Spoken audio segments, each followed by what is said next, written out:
Alors bonjour, bienvenue à cette conférence de presse en ce magnifique jeudi matin. Merci Marie-Josée d'être avec nous ce matin pour le dévoilement d'un super beau projet. En fait, il y a quelques semaines, quelques mois, la Régie régionale s'était penchée sur le déploiement d'un projet qui nous permettait d'améliorer notre empreinte écologique et de développer de saines habitudes au niveau de la consommation de l'eau potable. On était interpellé depuis plusieurs mois par plusieurs organismes, villes, municipalités qui nous demandaient de quelle manière on pouvait les soutenir sur la distribution de l'eau et pour diminuer l'achat et l'utilisation d'eau en bouteille, embouteillée. Et rapidement, nos équipes se sont mis sur la planche à dessin pour tenter de trouver un équipement qui pourrait être partagé dans notre communauté. Et nous avons interpellé les gens d'Alcoa qui, de manière toute naturelle, ont répondu de manière très positive à notre demande de projet et d'accompagnement financier. Donc, au nom du conseil d'administration, Marie-Josée, je tiens à remercier sincèrement toute l'équipe d'Alcoa. Vous êtes des partenaires naturels, des partenaires qui sont toujours à notre écoute et vous faites la différence dans notre empreinte écologique au niveau des saines habitudes des citoyens et citoyennes. Alors aujourd'hui, la Régie régionale est fière de vous dévoiler l'acquisition que nous avons pu compléter avec le soutien financier d'Alcoa, qui est une station d'eau libre-service. Donc, essentiellement, vous aurez la chance de voir ce nouvel outil de travail et d'équipement à travers plusieurs activités, événements régionaux et essentiellement, les gens vont être invités à utiliser leurs propres bouteilles réutilisables pour pouvoir approvisionner en eau potable, donc que ce soit pour consommation sur place ou pour remplir leurs bouteilles. Alors, c'est un outil qui sera assurément, je dirais, accueilli de manière très favorable et merci Marie-Josée et Alcoa. Alors, je te cède la parole. Merci beaucoup Bernard. Merci aux gens présents aussi. Évidemment, mais pour Alcoa, vous le savez, l'environnement, la protection de l'environnement, la gestion de l'eau, la gestion des résidus, ça a toujours été quelque chose d'important. Ça l'est depuis 33 ans, en fait. Et ça l'est pas juste à l'usine, mais à l'extérieur aussi de l'usine. Donc, quand vous nous avez contactés, en fait, pour voir ce qui était possible de faire dans le cadre d'une initiative comme celle-là, ça a été juste naturel pour nous d'emboîter le pas, d'être ici aujourd'hui. Bien, ça fait plaisir. Ça fait plaisir de rendre ça disponible, accessible, à la fois simplement accessible. Hein? On est quand même en 2025, on semble aller dans plein d'événements, on veut se rassembler en plein air avec nos gens. Donc, de rendre ça disponible pour les municipalités, pour les organisateurs d'événements, pour les citoyens et citoyennes, ça fait comme juste partie de quelque chose de l'ère du temps. Alors, ça s'inscrit là-dedans. On est vraiment fiers de contribuer financièrement et d'appuyer la Régie dans cette initiative-là. On dirait que la dernière fois qu'on était ici, c'était pour annoncer votre lancement de programme certifié Régie. Puis là, on est là avec une nouvelle nouveauté 2 ans plus tard, qui est là quelque chose de disponible à tous. Alors vraiment, peut-être je terminerai en disant et en invitant en fait les citoyens aussi à poser un geste concret, à vous dire qu'en fait, la solution, elle est là, mais la solution, elle est surtout entre nos mains. Donc, vraiment d'apporter vos gourdes partout où vous allez cet été, les bouteilles d'eau, c'est quelque chose maintenant quand je dis c'est dans l'air du temps, ça devrait être quotidien pour tout le monde. Donc, faites-le dans les événements et à tous les événements que vous participerez, à tous les organisateurs d'événements aussi, n'hésitez pas à contacter la Régie pour justement maximiser les retombées d'une initiative comme celle-là. Donc, oui, bien, merci beaucoup Marie-Josée. Puis peut-être pour, en fait, je dirais démystifier la manière dont les activités ou les événements vont pouvoir interpeller la Régie. Donc, c'est de prendre contact avec nos équipes ici et de vérifier la disponibilité de l'équipement afin qu'on puisse s'assurer qu'on pourra l'utiliser dans un calendrier que nous allons gérer en amont.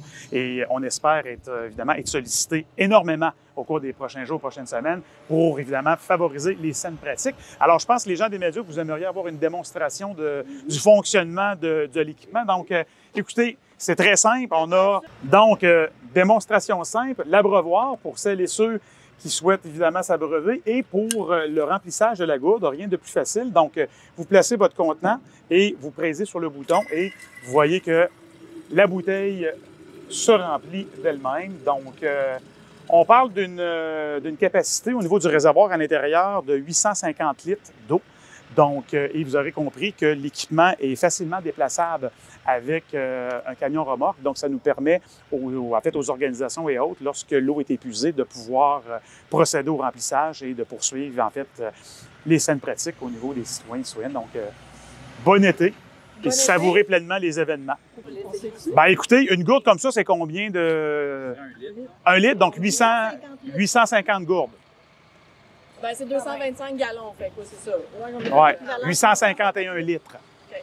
Alors, Quand même, ça en Ouais, fait de la bouteille. ça en fait. Donc, c'est quand même beaucoup, là. Sauf que dans un événement, évidemment, qui est quand même, dans une journée qui est, mettons, chaleureuse, puis que la température est élevée, on le sait que c'est sollicité. Donc, l'avantage d'avoir un équipement qui se déplace, on est capable d'aller procéder au remplissage assez rapidement.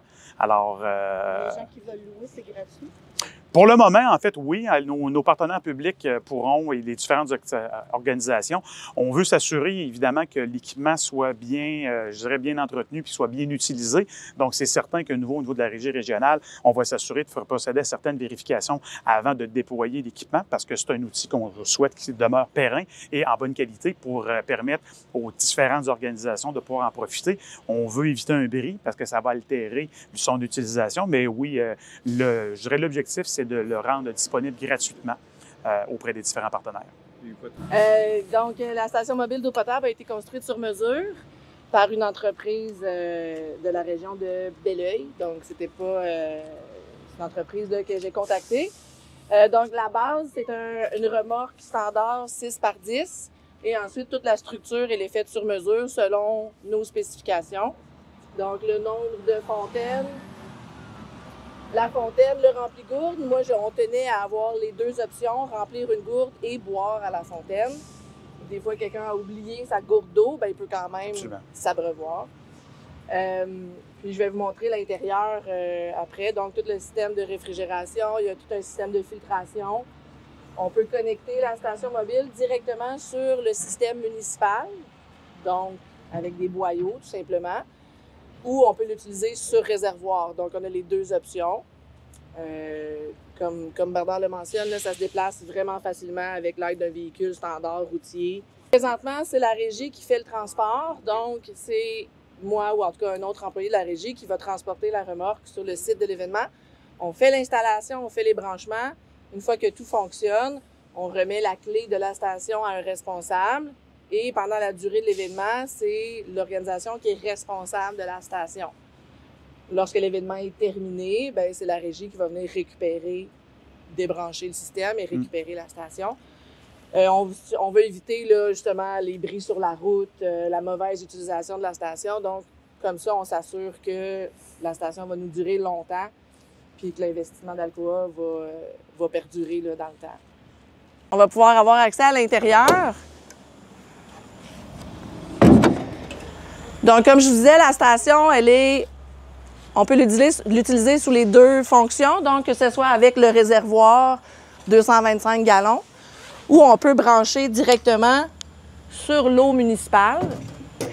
On doit avoir l'électricité aussi, donc c'est important pour les sites des événements, on doit avoir un branchement électrique. Pour faire fonctionner le refroidisseur d'eau, hein, il faut qu'il y ait l'électricité quand même. Filtre au charbon. De ce côté-ci, on a un filtre au charbon. On a lampe UV aussi pour détruire la formation d'algues. Si jamais il y avait une formation d'algues, la lampe UV va s'en occuper. À chaque début de saison, on procède à la stérilisation du système, changement des filtres. Donc, les filtres sont bons pour une saison. L'an prochain, on va refaire le procédure de changement de filtre. On tient un registre à jour également de tous les entretiens réguliers qui sont faits, que ce soit la stérilisation ou les fameux changements de filtre. Mais sinon, c'est relativement facile à utiliser, hein? Les boyaux sont fournis, on branche sur le système municipal, on vient se brancher ici, on ouvre les valves et voilà, ça fonctionne. Donc, c'est pas extrêmement compliqué à faire fonctionner.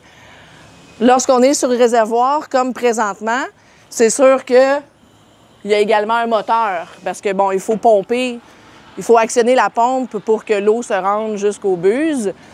Sur un système municipal, on n'a pas besoin d'avoir la pompe puisque c'est la pression du système municipal qui fait fonctionner la station.